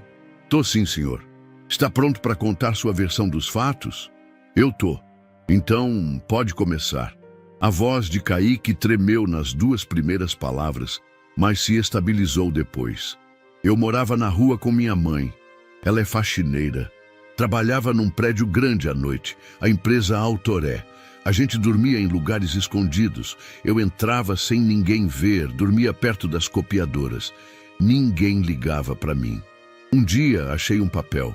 Era um contrato grande, com letra difícil. Mas uma parte me deixou com medo. Estava escrito responsabilidade por débitos ocultos. Eu lembrei do que meu avô dizia. Ele dizia, quando a esmola é muita, o santo desconfia. Ele respirou. Depois vi o presidente da empresa indo assinar. Entrei correndo na sala e gritei. Gritei que era furada, que iam roubar ele. E como reagiram? Riram, zombaram, me chamaram de lixo, me expulsaram. Mas o homem, o presidente, ele escutou. E então, a gente achou um pendrive. Eu, a doutora Lorena e o moço Eduardo. Tinha tudo lá. Vídeo de outro cara, um estagiário. Ele também tinha descoberto. Sumiu. Ninguém mais viu ele. No pendrive tinha gravação, tinha prova. O juiz observava com atenção. Alguns promotores tomavam nota. Outros olhavam direto para o menino. Depois começaram as ameaças. Tentaram me atropelar. Seguiam minha mãe. Mas a gente continuou. Juntou tudo. A doutora organizou. O moço Eduardo ajudou. E por que você está aqui hoje, Kaique? Ele hesitou. Olhou ao redor. Porque quem vê tem que falar. Silêncio. Aquela frase atravessou a sala como uma lâmina. Simples, crua, impossível de rebater. Só isso? Perguntou o juiz com voz mais suave. Isso é tudo. Eu vi. E se ninguém falar, eles continuam. E vão fazer com outro, com mais 100. Os juízes trocaram olhares. Um deles limpou os óculos discretamente. Um assessor sussurrou algo ao promotor-chefe, mas ninguém disse uma palavra contra. Do fundo da sala, uma das jornalistas levantou o celular e começou a digitar freneticamente. Em minutos, a frase "Quem vê tem que falar" estava nos trending topics nacionais. Na saída, o sol tinha rompido as nuvens. Na escadaria do tribunal, repórteres o aguardavam como se esperassem um herói. Mas Kaique estava exausto. Lorena o abraçou e o conduziu até o carro. Eduardo os esperava na porta. "Você falou por mim também", disse ele, ajoelhado à altura do menino. Kaique olhou para ele, depois para os microfones, para as câmeras, para os rostos esperando mais frases virais. Mas o que disse foi simples. Agora eles sabem, agora não tem mais volta. E entrou no carro. Dentro do veículo, com as janelas fechadas e o mundo batendo do lado de fora, ele finalmente soltou um suspiro longo, quase infantil. Lorena o abraçou pelos ombros. Eduardo olhou para os dois e disse: "Hoje você foi gigante. Hoje eu só falei o que ninguém quis ouvir." Kaique encostou a cabeça no vidro e fechou os olhos. Lá fora, o país começava a despertar de outro jeito. O som das viaturas da Polícia Federal cortou o silêncio do condomínio em Alphaville pouco antes das 6 da manhã. O portão principal ainda estava fechado quando os primeiros agentes, armados e vestidos com coletes táticos, exigiram entrada imediata. Não havia estardalhaço, havia precisão. Uma coreografia legal e implacável. Patrícia Nogueira, envolta em um robe branco de seda, atendeu a campainha com os olhos ainda úmidos de sono. A surpresa durou meio segundo. Em seguida, seu semblante se recompôs, como o de uma atriz experiente diante do flash inesperado. "Senhora Patrícia Nogueira", disse um dos agentes com o mandado em mãos. "A senhora está sendo presa por envolvimento em organização criminosa, falsidade ideológica, lavagem de dinheiro e fraude corporativa." Ela não chorou, não gritou, apenas estendeu os braços para ser algemada com o mínimo de dignidade que lhe restava.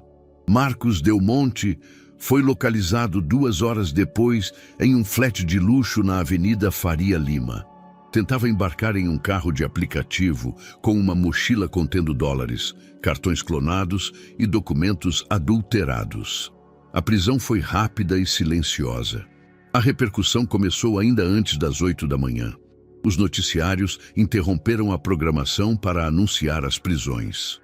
As manchetes invadiram os portais principais com expressões como "Esposa de ex-presidente da Autoré é presa. Quadrilha fiscal pode ter desviado mais de 280 milhões de reais." Mas o que realmente incendiou o país foram os trechos do depoimento de Kaique, agora reexibidos sob novos olhos. As redes sociais se encheram de vídeos com cortes emocionantes da fala do garoto. Em especial, 2 frases viralizaram. "Quem vê tem que falar. Eu só fiz o que ninguém quis fazer." Kaique, que antes era invisível para o sistema, tornava-se símbolo de integridade. Sua imagem, um menino franzino de moletom azul e tênis gastos, falando com voz firme diante de juízes, atravessava fronteiras. Professores projetavam seus vídeos em salas de aula. Movimentos sociais criaram campanhas usando seu nome. Na sede da Autoré, o clima era de desintegração. Eduardo, afastado da presidência desde o dia anterior, observava tudo de uma sala isolada no 14º andar. Lorena estava com ele, sentada à frente revisando alguns papéis. "Vai mesmo entregar a carta de renúncia?", perguntou ela, embora já soubesse a resposta. "A empresa precisa começar de novo. E para isso eu preciso sair de cena. Vão tentar te puxar de volta. Então eu preciso deixar claro que não volto." Ele abriu a pasta de couro e tirou uma folha dobrada, manuscrita, firme. Não era um discurso polido. Era apenas o que restava quando se joga o verniz fora. Na reunião do conselho, Eduardo leu o texto com voz firme, mas contida. Senhoras e senhores, por muito tempo eu acreditei que ética era uma questão de interpretação. Hoje sei que ética é escolha, e a minha escolha é me afastar, não por culpa, mas por responsabilidade. Não houve oposição. Na saída, não parou para entrevistas, não quis holofotes, apenas pegou o elevador e saiu pela porta dos fundos. Ali, parado na calçada, estava Kaique, com Lorena ao lado. Você vai embora da empresa? Perguntou o menino. Já fui, respondeu Eduardo. E agora? Agora a gente faz outra coisa, algo que sirva para mais gente. Kaique pensou por um instante. Depois apenas assentiu. Nos dias seguintes, os rostos de Patrícia e Marcos dominaram as manchetes. Vídeos de suas prisões rodavam os jornais.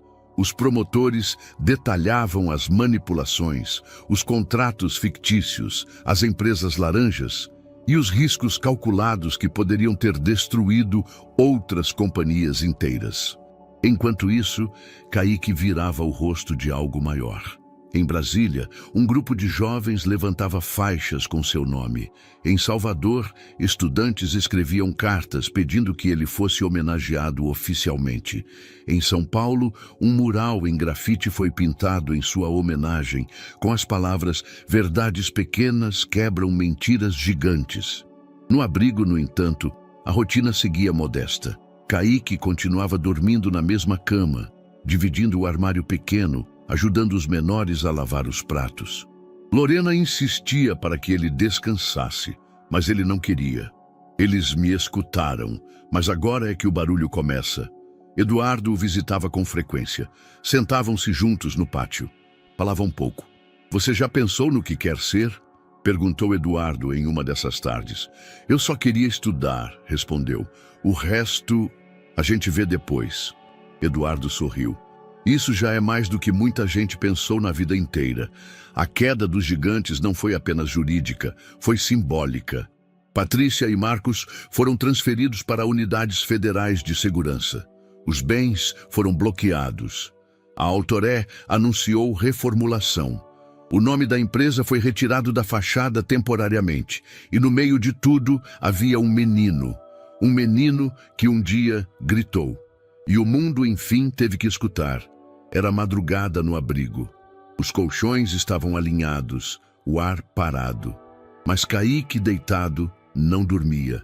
O corpo suava, o travesseiro úmido, o rosto virado para a luz fraca do corredor. Desde o depoimento, o sono vinha em pedaços. As imagens voltavam, flashes, juízes, o carro preto, faróis e uma voz insistente. Você falou, agora eles vêm. Nos primeiros dias, Kaique evitava o refeitório, os colegas, até o espelho. Dizia que queria descansar, mas só desenhava espirais em folhas rasgadas, escrevendo e apagando o próprio nome. Lorena apareceu numa tarde, sacola na mão. Vim te visitar, disse com calma. Ele deu de ombros. Trouxe um gibi. E aquele livro de ciências que você gostava. Kaique folheou, fechou.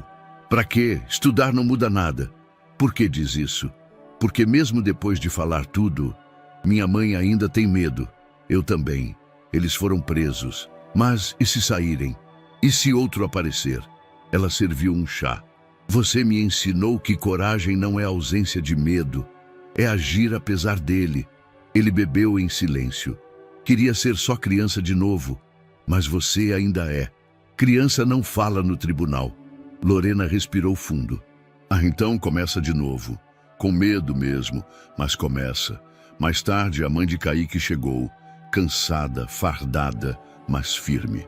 Tenho orgulho, mas também medo de você esquecer que ainda é meu filho. Eu só gritei, mãe, agora não sei voltar. Não volta não, só vai, com calma, e caderno na mão. Naquela noite ele dormiu com a janela aberta. Ainda sonhou, ainda acordou, mas não pulou da cama, apenas respirou. No dia seguinte, foi até o refeitório. Ainda tem o livro de ciências? Tenho. E de história. E matemática também. Me dá os 3. Vai encarar tudo isso? Se o mundo é confuso, eu quero entender. Ela entregou. Ele abriu. Leu devagar. Lá fora, o mundo ainda falava dele. Mas ali dentro, o silêncio era outra coisa. Era recomeço. O portão da escola se abriu devagar, como se o tempo quisesse dar mais uns segundos de preparo. Era segunda-feira, 7h20 da manhã, e o campus ainda cheirava a limpeza de fim de semana. Jardins cortados, chão encerado, janelas abertas deixando entrar o ar de outono.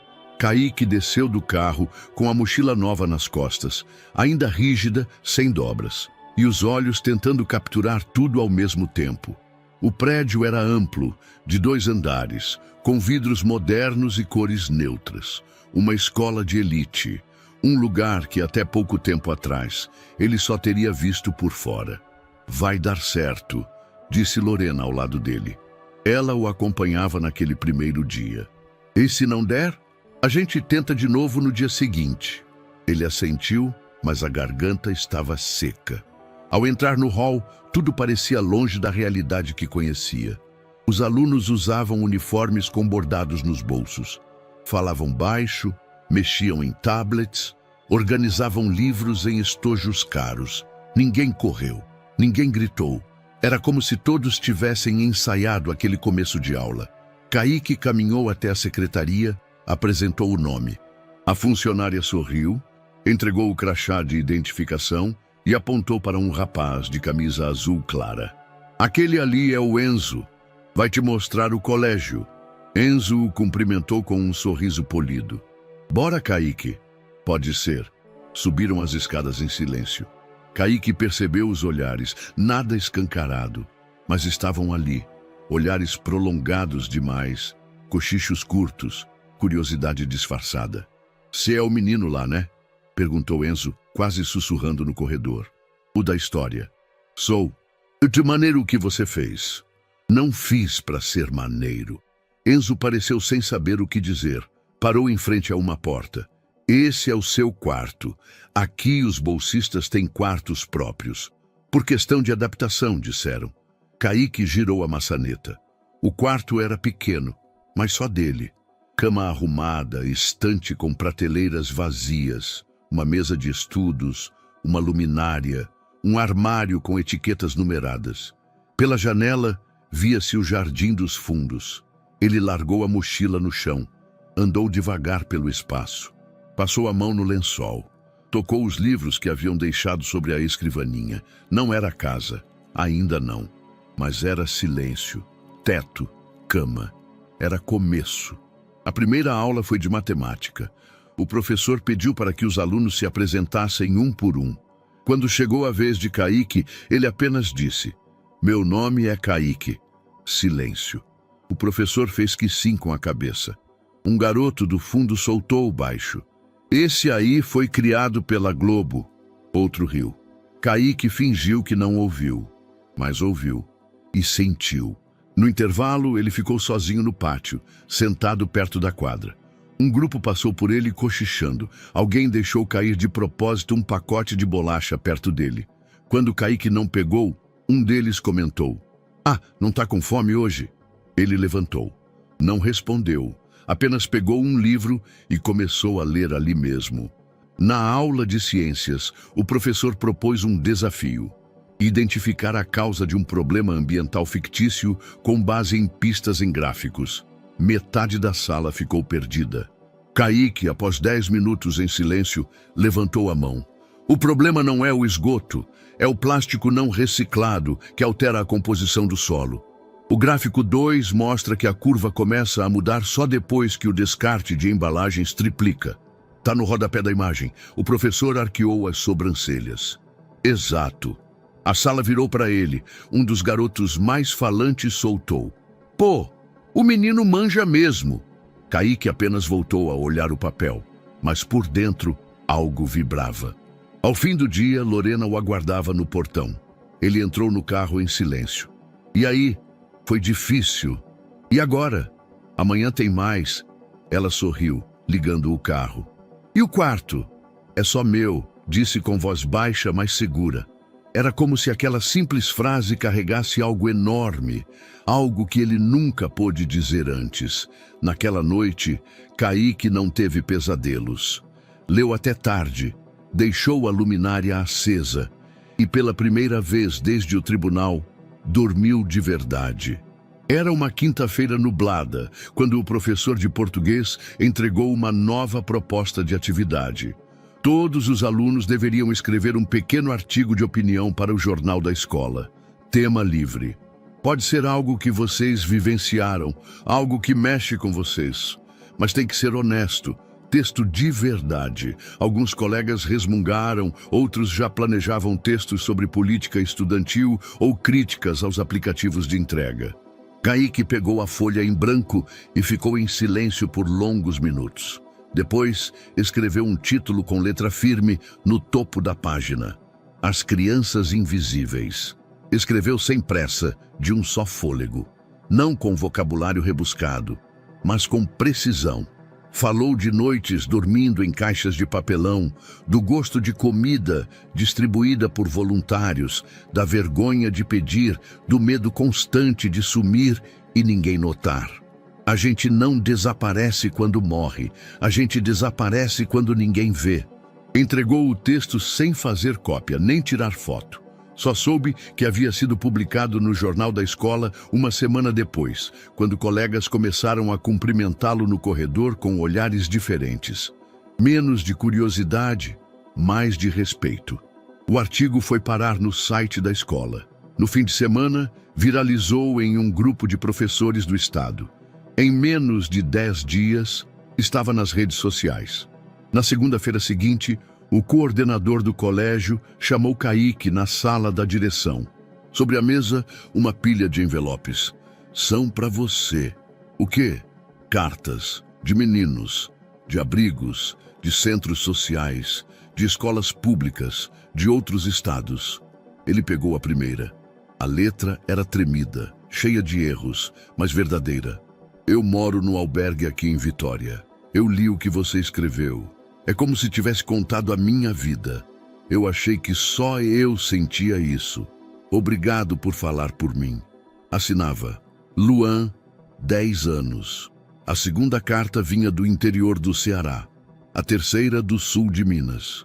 A quarta era desenhada sem texto, só a imagem de um menino debaixo de um poste, segurando um papel que dizia: Eu existo. Kaique ficou ali, parado, segurando as cartas. O peito apertado, os olhos cheios, mas firmes. Naquela noite, ele não conseguiu dormir. Voltou ao texto original, releu, pensou. Depois, abriu o notebook da escola emprestado e começou a desenhar um plano. No dia seguinte, apresentou a ideia a Lorena. Quero criar um canal. Pode ser no YouTube, pode ser simples. Mas com espaço para as crianças contarem, não para pedir ajuda, para contarem. Contarem o quê? O que ninguém pergunta. Como é, como elas vivem, o que acham, o que sonham. Ela o observou por um momento. Você quer dar voz a quem ainda não teve. Eu quero devolver o que me deram. Um ouvido. Nas semanas seguintes, com a ajuda da biblioteca da escola e o apoio de 2 professores, Kaique criou o canal Vozes Pequenas, Verdades Grandes. Gravou o primeiro vídeo sozinho, sentado no quarto. Oi, eu sou o Kaique, e se você já dormiu com medo de sumir e ninguém procurar, esse canal é para você. Aqui ninguém precisa saber falar bonito, só precisa ter coragem para dizer o que nunca deixaram. Nos dias seguintes, chegaram os primeiros vídeos. Meninos com a câmera tremendo, meninas segurando cartolina com frases curtas, vozes tímidas dizendo: Eu já dormi na rua e sonhei com uma cama. Eu gosto de desenhar, mas ninguém nunca me deu lápis. Eu só queria uma chance. Kaique organizava, editava, postava. O canal não crescia rápido, mas crescia certo, com autenticidade, com histórias reais, com ecos de infância interrompida, mas nunca silenciada.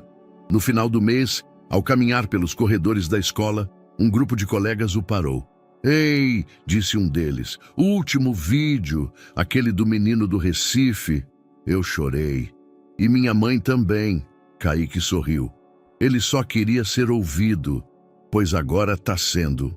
Na biblioteca, enquanto preparava mais vídeos, um professor se aproximou. O que você está fazendo? É literatura também, sabia? É. Sim, você está contando o país por dentro. O país que os livros não mostram, mas que precisa ser contado. Kaique pensou por um instante. Então talvez eu vire escritor também. O professor sorriu. Você já é. À noite, ao rever as cartas e programar os próximos envios de vídeos, Kaique sentiu algo que há muito tempo não visitava sua alma: pertencimento. Não importava mais se os colegas o entendiam por completo, ou se ainda o olhavam com filtros. Ele tinha um lugar. E mais importante, estava construindo lugar para outros. As vozes antes caladas agora atravessavam o país. E era só o começo. O auditório principal do Memorial da Educação, no coração de Brasília, estava lotado. Era uma tarde ensolarada de sexta-feira. E o evento, transmitido ao vivo para todo o país, marcaria a entrega do Diploma Nacional de Coragem Cidadã, um reconhecimento criado para homenagear atos de bravura civil. Mas aquela cerimônia era diferente. Dessa vez, não homenageariam policiais, bombeiros ou juízes. Homenageariam um menino de 9 anos. No camarim improvisado atrás do palco, Kaique ajeitava o colarinho da camisa branca diante do espelho. A camisa era nova, o paletó emprestado. Nos olhos, havia algo entre nervosismo e um cansaço antigo. Lorena o observava de pé, apoiada na moldura da porta. Pronto! Acho que nunca a gente está pronto para essas coisas, né? Ela sorriu. Mas você está preparado. É diferente. Ele assentiu devagar. E se eu gaguejar? Você só precisa falar a verdade, como sempre fez. Do outro lado do palco, Eduardo Nogueira ajustava os papéis no púlpito. Estava visivelmente mais magro, o rosto mais marcado, mas os olhos agora carregavam outra expressão. Uma espécie de serenidade reconquistada. Vestia um terno cinza escuro, sem gravata, por escolha pessoal. À sua frente, a plateia reunia ministros, educadores, jovens estudantes, líderes comunitários e jornalistas de todos os cantos do país. No telão ao fundo, projetava-se o rosto de Kaique, retirado de uma das cartas do canal, sorrindo com os olhos fechados, o fundo borrado de uma praça qualquer. Quando o apresentador anunciou a entrega, a sala silenciou. Eduardo pegou o microfone. Senhoras e senhores, boa tarde. Hoje estou aqui não como empresário, nem como ex-presidente de uma grande companhia. Estou aqui como alguém que quase foi enganado, que quase assinou um contrato que teria destruído tudo que construí, e que foi salvo por uma voz pequena. Fez uma pausa, respirou fundo. A coragem não tem idade, o caráter não depende de CEP, e a verdade às vezes vem de onde menos se espera. O menino que estou prestes a chamar arriscou tudo. Segurança, paz, invisibilidade, para impedir um erro. E por isso, o Brasil inteiro o escutou. O público aplaudiu. É com honra que entrego o primeiro Diploma Nacional de Coragem Cidadã a Kaique dos Santos Oliveira. O som dos aplausos encheu o auditório. Kaique entrou devagar pelo corredor central, com passos pequenos e firmes. Não olhou muito para os lados. Caminhava como alguém que carrega histórias pesadas, com a naturalidade de quem teve que amadurecer cedo demais. No palco, Eduardo o abraçou. Entregou o diploma com as 2 mãos. Você não salvou só a mim, salvou uma geração que precisava acreditar que a verdade ainda importa. Kaique pegou o microfone, respirou. Os flashes já começavam. As câmeras da transmissão nacional estavam voltadas para ele. Eu não sei direito o que falar. De verdade. Risos baixos. Ele continuou. Quando a gente mora na rua, ninguém pergunta o que você pensa. Ninguém quer saber se você tem opinião. Só perguntam o que você quer comer, ou se você vai roubar. Às vezes nem perguntam nada. Fez uma pausa, os olhos fixos no público. Mas naquele dia, eu vi que iam fazer uma coisa errada. E mesmo sabendo que iam rir de mim, que iam me empurrar, que talvez eu nunca mais pudesse voltar, eu gritei. Eu gritei porque meu avô me ensinou que quem vê e fica quieto, vira cúmplice. Silêncio. Total. Então ele segurou o diploma com as 2 mãos e concluiu. Eu era só um menino de rua, mas naquele dia eu fui a única voz que falou a verdade. Aplausos, de pé, por longos minutos. Horas depois, com o auditório vazio e os equipamentos sendo desmontados, Kaique caminhava com Lorena pela rampa de saída. Trocavam poucas palavras. O dia tinha sido intenso, mas havia leveza em seus passos. "O que você vai fazer agora?" perguntou ela. "Agora eu vou para a aula." "Aula? É sexta, mas eu tô com lição acumulada. E amanhã tem vídeo novo do canal para subir." Ela riu. "Você não para, né? É que agora eu sei que tenho para onde ir." No final da tarde, um ônibus escolar amarelo parou em frente ao abrigo. Era novo, parte do projeto educacional que Eduardo havia lançado com outros parceiros após seu afastamento da Autoré. Kaique entrou por último. Sentou-se perto da janela. Observou a rua passando, os postes, os fios de luz, as calçadas com gente apressada. Tudo o que, por tanto tempo, ele só viu de baixo para cima. Agora era diferente. Apoiou o queixo na mão e sorriu. Pequeno. Do lado de fora, o país ainda era desigual, duro, injusto. Mas dentro daquele ônibus, pela primeira vez em muito tempo, Kaique não se sentia passageiro do acaso. Sentia-se motorista da própria história. E isso já era um começo. E aí, o que você achou dessa história emocionante? Compartilhe com a gente sua opinião nos comentários. Adoraríamos saber o que você pensa. Não se esqueça de deixar seu curtir no vídeo para nos apoiar e se inscrever no canal. Nos vemos na próxima.